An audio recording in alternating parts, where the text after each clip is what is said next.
Boa noite, meus queridos irmãos. Que a graça e a paz do nosso Senhor e Salvador Jesus Cristo esteja com todos nós, povo de Deus, aqui reunidos na graça, na misericórdia, no amor do nosso Pai.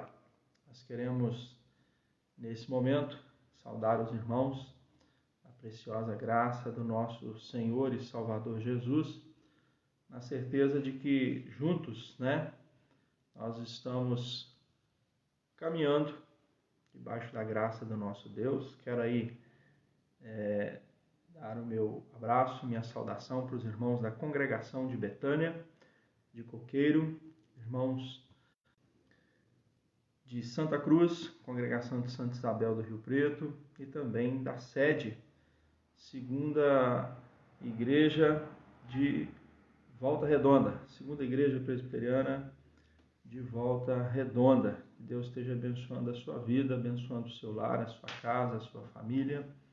E nós vamos, nesse momento, dar início ao nosso momento de estudo bíblico, Toda quarta-feira, às 19h30, nós temos tido esse momento de estudo bíblico na Palavra de Deus e temos o privilégio de estar aí acompanhado dos irmãos. Nós vamos louvar a Deus. Hoje nós vamos falar sobre todo cristão é um diácono, no sentido de diácono como servo.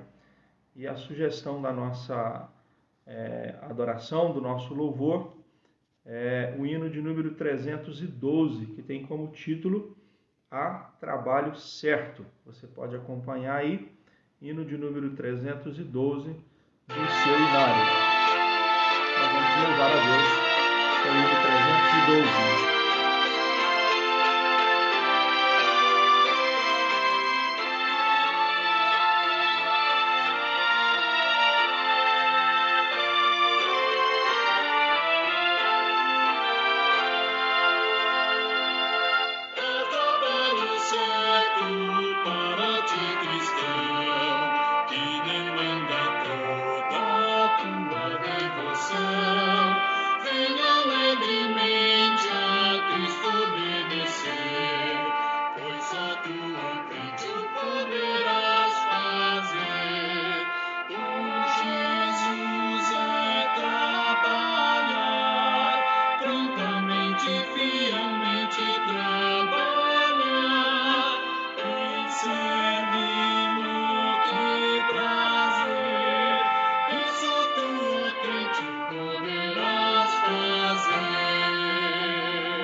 Irmãos, tivemos um pequeno problema técnico aqui com o nosso som aqui, Mas fica aí a sugestão, na hora que os irmãos tiverem oportunidade, Hino de número 312, A Trabalho Certo para ti, cristão. A ideia é justamente, em Jesus é trabalhar prontamente, fielmente trabalhar.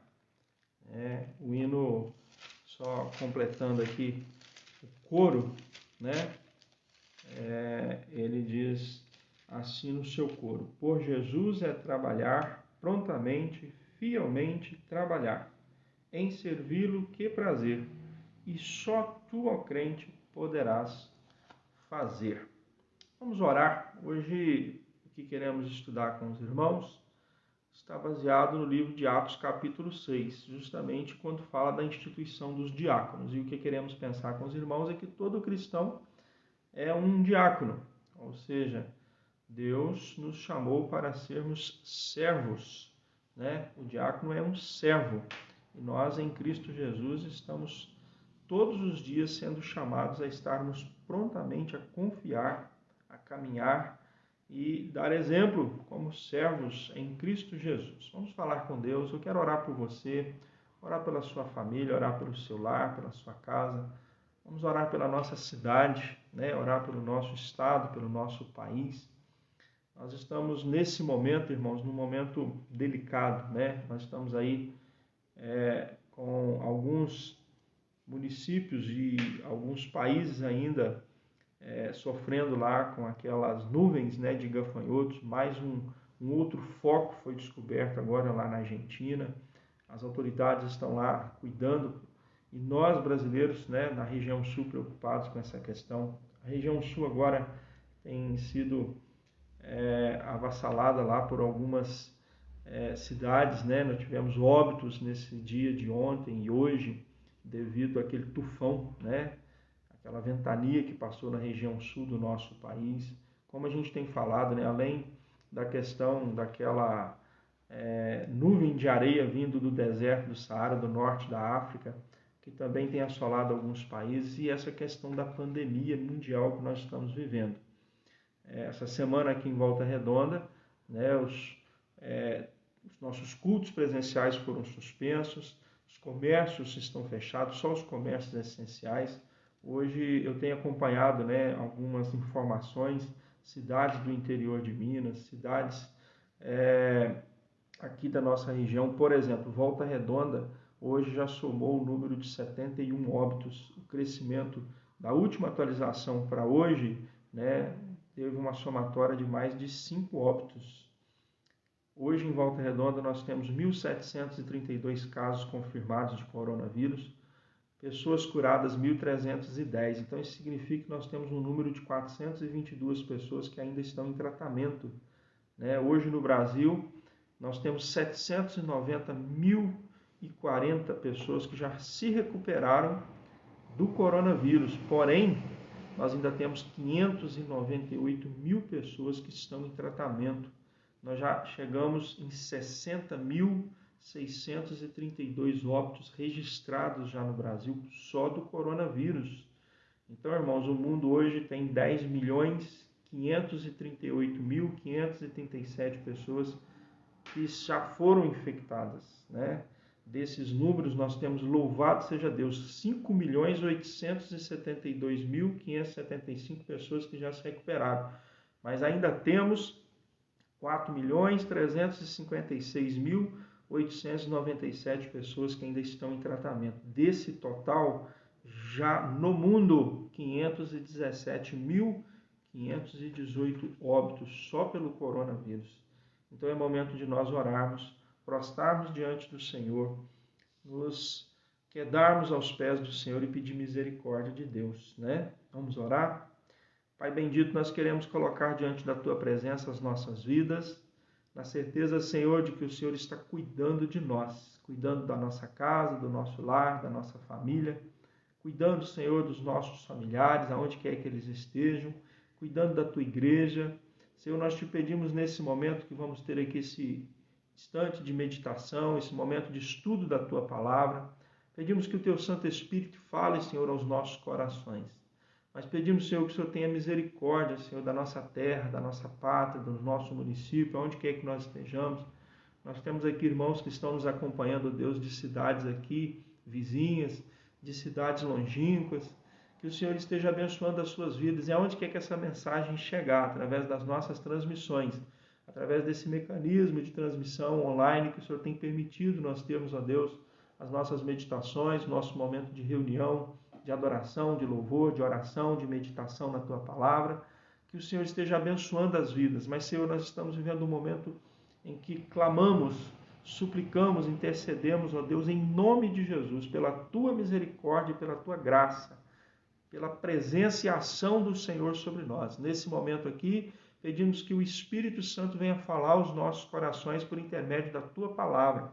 Mas, Senhor, nós te pedimos em nome de Jesus que o Senhor esteja, Deus, curando a nossa terra, sarando o nosso povo, porque, Senhor, nós estamos vivendo esses momentos, ó Deus, esses ataques desses gafanhotos em países vizinhos aqui ao nosso, com a preocupação de chegar até o nosso país. Nós temos, ó Deus, vivido países que estão aí não só assolados pela pandemia do coronavírus, como os Estados Unidos, a região do Caribe, mas também, ó Deus, essa nuvem de poeira que vem, ó Deus, trazendo um clima pior ainda, uma situação mais delicada, principalmente no contexto de respiração, de oxigenação das cidades, ó Deus, que pode prejudicar ainda mais essa questão dessa pandemia.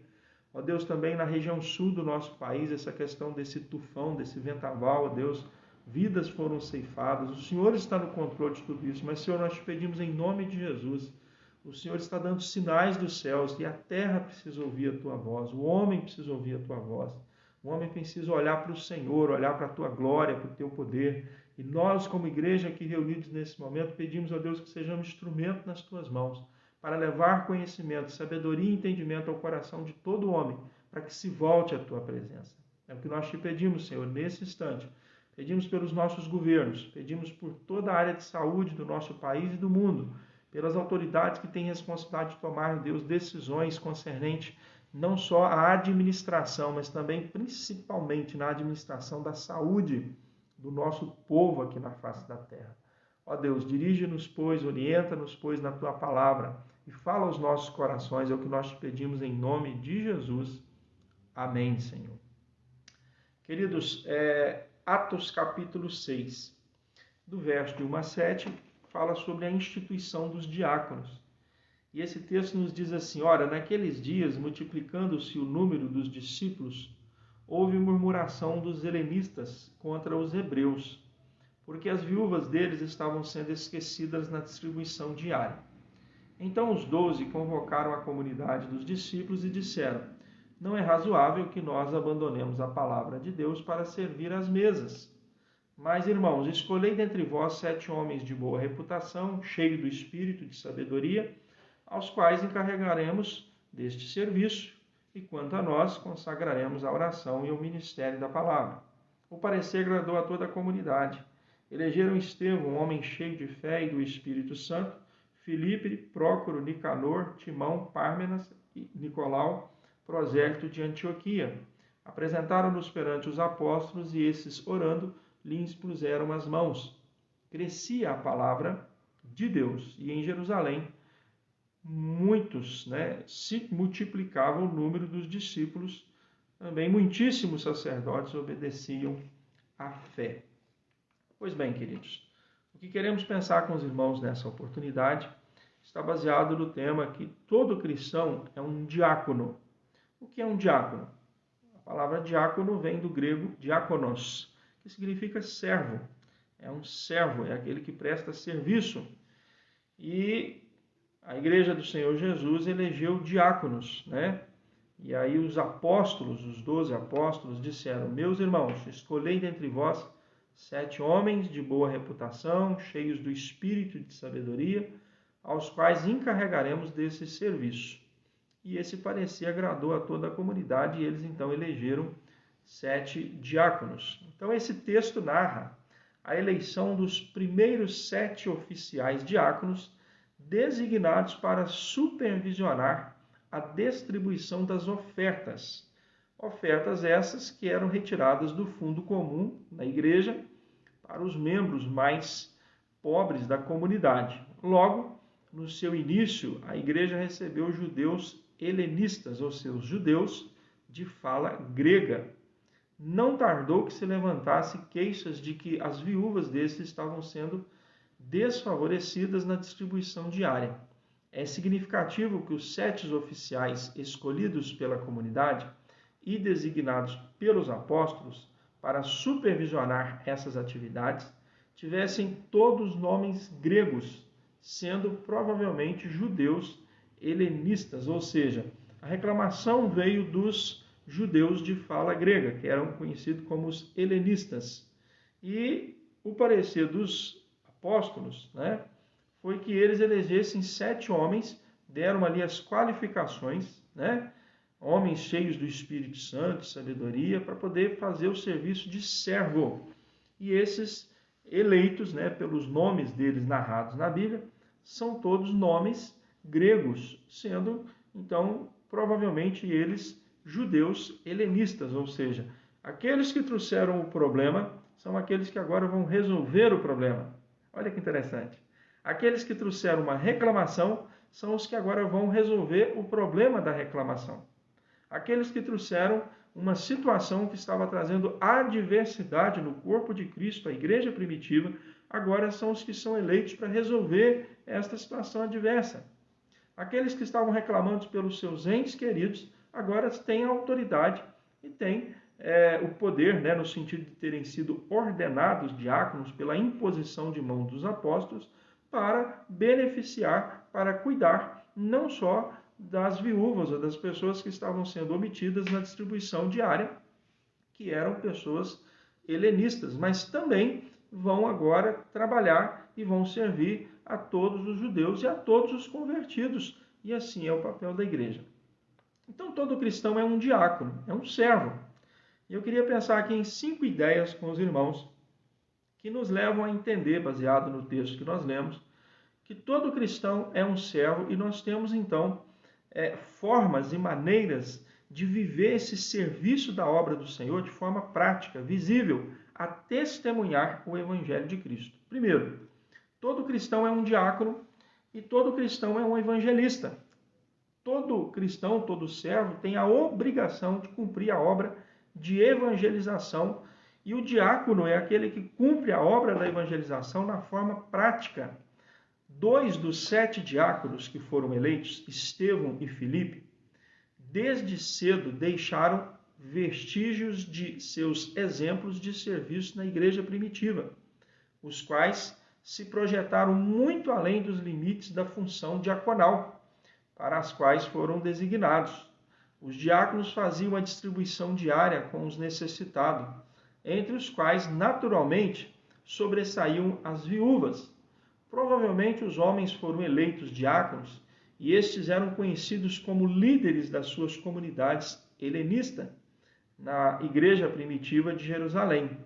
Deviam ter qualidades para o desempenho de deveres práticos, como os que lhe caíram por sorte, requerendo ter eles dotes espirituais, assim como boa reputação e prudência de um modo geral. E esses afazeres, essas funções, elas eram práticas, mas a evangelização ela é feita na forma prática.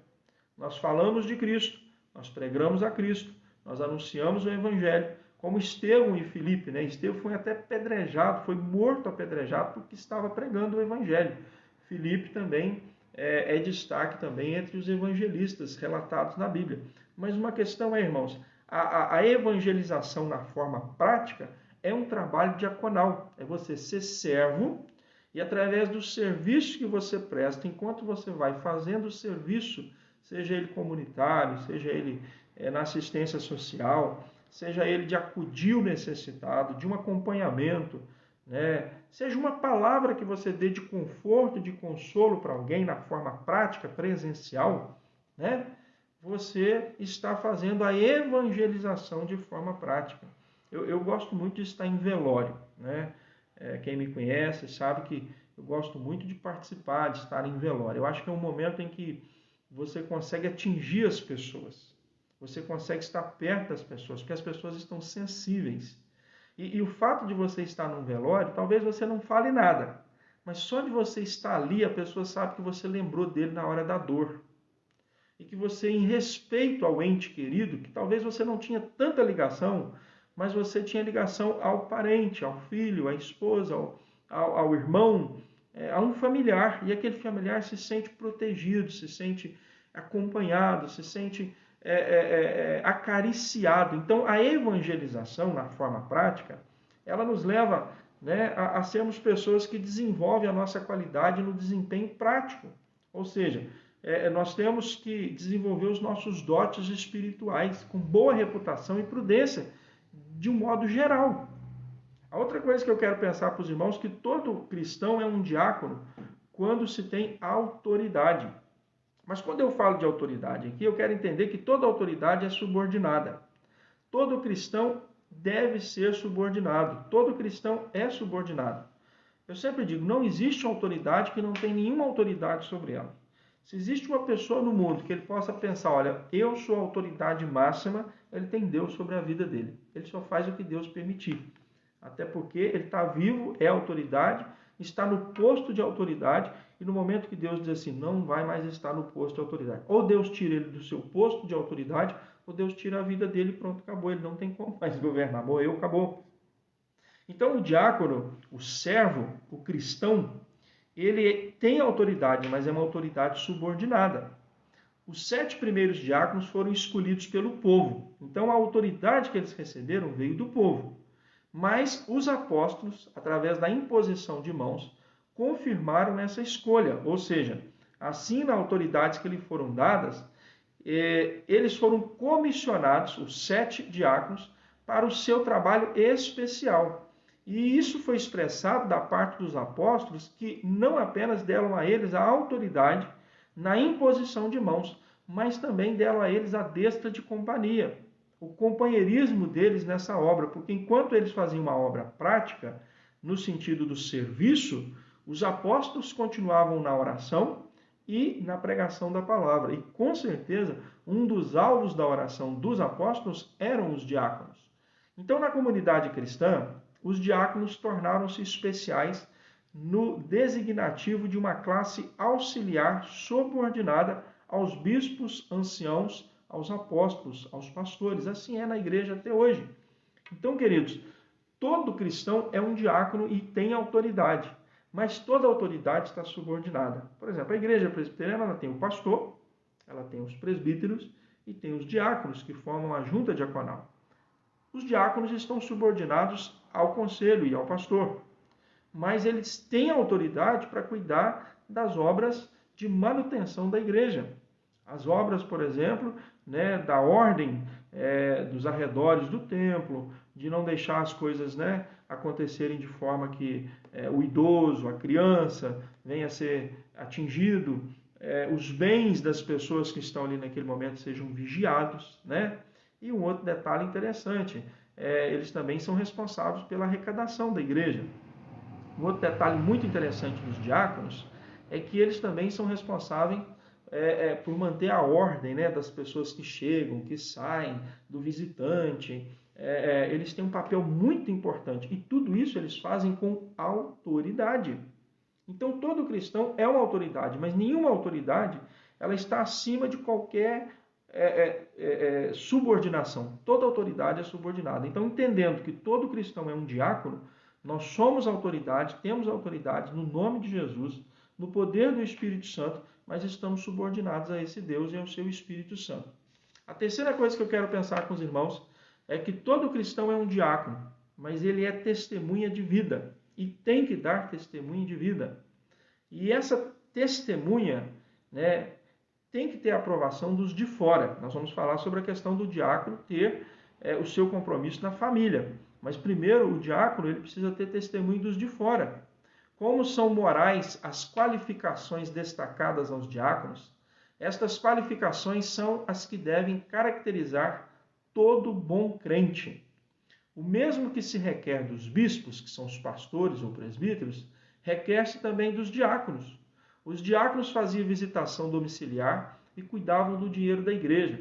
Tinham que ter qualificações tais como não ser de língua dobre, significa dizer coisas diferentes a diferentes pessoas, de acordo com a ocasião.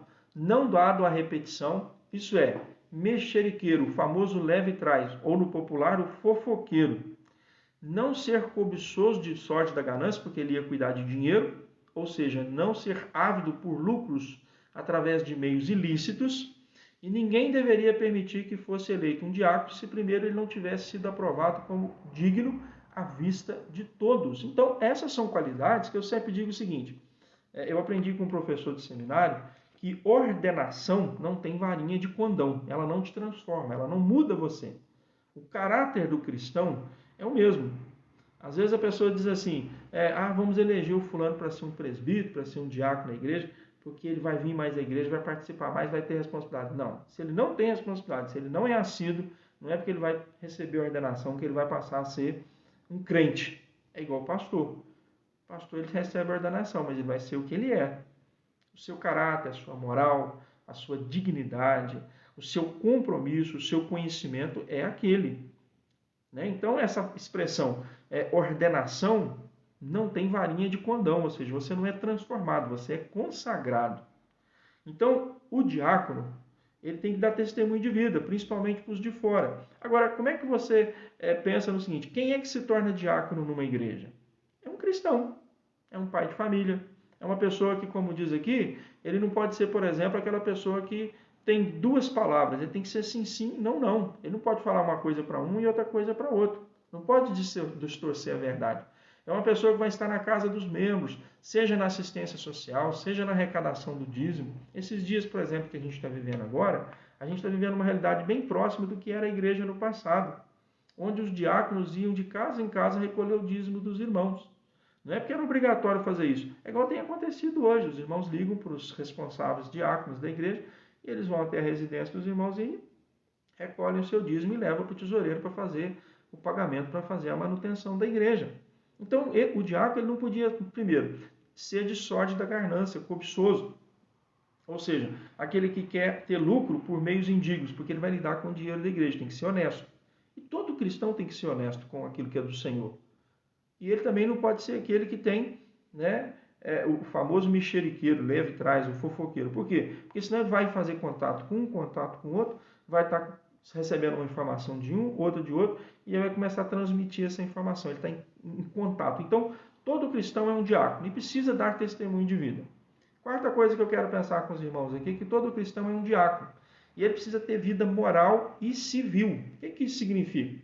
Quanto a caráter e conduta, o diácono deve estar acima de censuras, livre de incongruentes, fraquezas morais, ativo em praticar boas obras, disciplinado na busca de santidade pessoal, absolutamente leal à verdade recebida, para poder encorajar a muitos pelo seu ensino e testemunho, e mostrar o erro daqueles que estão ensinando ou vivendo o contrário às Escrituras.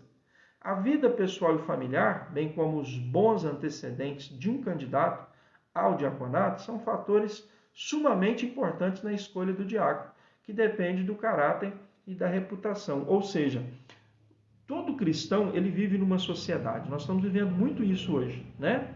Porque nós estamos dentro de uma sociedade que está vivendo uma pandemia de um coronavírus e nós temos que nos comportar dando exemplo, não desesperando, não deixando de cumprir as regras e as leis estabelecidas pelas autoridades. Ah, mas eu acho que está sendo demais, que não precisava ser assim. Tá, beleza, as autoridades têm autoridade, eles estão vendo.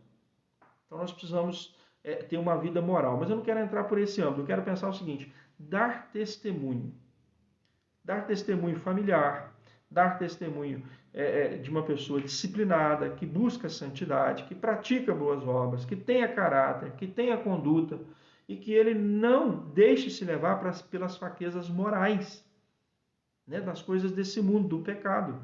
Então, todo cristão é um diácono e na sua vida moral e civil precisa dar testemunho e ter uma postura ilibada, uma postura firme, uma postura que não apenas ensine o que é certo, mas também corrija o que está errado. E quem já foi ou ou tem na sua igreja um diácono, sabe que o diácono às vezes é visto como aquele enjoado, né? É aquele que ele fazia as coisas, faz as coisas, está sempre cobrando dos outros. Mas por quê? Porque ele precisa corrigir o que está errado. Mas ele precisa praticar o certo, ele precisa dar testemunho. E por fim, todo cristão é um diácono. E isso precisa acontecer no primeiro contexto da família. Ou seja, o testemunho de um verdadeiro cristão começa em casa. Não acusados de dissolução, nem desobedientes. Esta frase se aplica aos filhos do diácono, daquele que está trabalhando como servo. Note-se a clara indicação de que os filhos de um verdadeiro lar cristão não devem ser dissolutos nem insubordinados, mas crentes obedientes ao Evangelho. O caráter irrepreensível e indispensável de um diácono tem que ser de um líder, isto é, tem de exercer superintendência, sendo responsáveis perante Deus como mordomo, principalmente da sua casa, para que assim ele aplique essa autoridade, essa responsabilidade também na igreja do Senhor Jesus. O diácono deve ser fiel à palavra, o que é essencial à sã doutrina, correspondendo à doutrina apostólica, e isso começa em casa. Paulo, escrevendo a Timóteo, na sua primeira carta, no capítulo 3, verso 5, ele diz: pois se alguém não sabe governar a própria casa, como cuidará da igreja de Deus? Então, queridos, todo cristão é um diácono. E todo diácono é um servo. Então, todo cristão é um servo. E o cristão precisa dar esse primeiro testemunho em casa, na família. E eu quero aqui destacar esse último ponto e concluir aplicando, dizendo o seguinte: nos nossos dias, que estamos vivendo nessa pandemia mundial do coronavírus, em que nós já estamos aí caminhando para quase 4 meses, em que muitas pessoas, às vezes, saem para fazer alguma atividade, muitos até trabalham, mas no contexto diário estão ficando mais dentro de casa. E é nessa hora que nós temos, então, a oportunidade de sermos crentes, obedientes ao Evangelho, nós não sermos acusados dentro das nossas casas de dissolução, de desobediência, de sermos realmente bons filhos, bons pais, né? De apresentar dentro do lar o verdadeiro caráter cristão, não causando dissolução, nem sermos insubordinados, mas sermos crentes obedientes ao Evangelho e apresentar um caráter irrepreensível, indispensável, e sermos, acima de tudo, líderes como superintendentes da nossa casa, da nossa família e principalmente dos nossos filhos. E isso precisa estar aplicado dentro de uma doutrina sã, e nós precisamos estar dentro da doutrina dos apóstolos, nós precisamos governar bem a nossa casa, porque nós, cuidando da nossa casa, nós estamos cuidando da igreja de Cristo. Porque eu sempre digo, né? A igreja na família, a família na igreja. Se você é servo, se você é diácono em casa, você é servo, você é diácono na igreja. Se você não serve em casa, se você não exerce o diaconato em casa, muito menos vai fazê-lo na igreja. Deus te abençoe. Deus abençoe sua casa, Deus abençoe a sua família, Deus abençoe para que você realmente seja servo em Cristo Jesus e exerça não apenas o diaconato. Quem sabe você, depois dessa explanação, vai abrir os olhos para ver que Deus tem um chamado para você agir e trabalhar mais e possa até ser um diácono na sua igreja, mas que você seja um diácono, um servo na sociedade, na família e na igreja, mesmo que você não tenha o cargo, entendendo que o diácono é todo cristão e que todo cristão deve ser um diácono. Vamos orar? Vamos agradecer a Deus por esse momento, vamos pedir pela nossa pátria, pedir pelo nosso país, pelo nosso município, nosso estado, pedir pelo mundo, para que Deus nos abençoe nesse momento e que nos dê uma noite de paz e descanso, uma noite na presença dEle, que o restante da nossa caminhada seja para a glória, louvor e adoração do seu santo nome, o nome santo de Jesus. Vamos orar. Pai Santo, nós aqui encerramos esse momento de meditação na Tua Palavra, agradecidos pelo privilégio de todos que aqui estão participando e principalmente pela presença do Teu Santo Espírito aqui conosco, conduzindo através da Tua Palavra, dessa meditação, desse ensino, e que o Senhor venha continuar, ó Deus, conosco, a nos conduzir na Tua presença. Pedimos a Tua bênção, a direção do Senhor, pedimos pela nossa pátria, pedimos pelos nossos estados, pelos nossos municípios, prefeitos, governadores, presidente da República, senhores ministros, pedindo a Deus pelos deputados, vereadores, senadores, pelos juízes de todas as instâncias, ó Deus, do nosso país, pedindo pela equipe médica, pelos recursos que estão sendo disponibilizados, ó Deus, para a saúde no nosso país, e pedindo também, ó Deus, que o Senhor esteja agindo com mão poderosa, ó Deus, banindo de sobre a face da terra, Senhor, esse vírus que vem, ó Deus, disseminando e assolando a nossa humanidade. Nós sabemos que o Senhor pode fazer isso através da ciência, através da medicina, através da pesquisa, da medicação, porque o Senhor é o Deus da sabedoria, do conhecimento. Todos que têm qualquer posição, qualquer cargo ou qualquer estudo, qualquer diploma, só existe e só vem do Senhor, porque toda a sabedoria pertence a Ti. O Senhor também é o Deus que pode fazer isso de forma sobrenatural, por isso entregamos nas Tuas mãos e pedimos em nome de Jesus, Senhor, sara a nossa terra.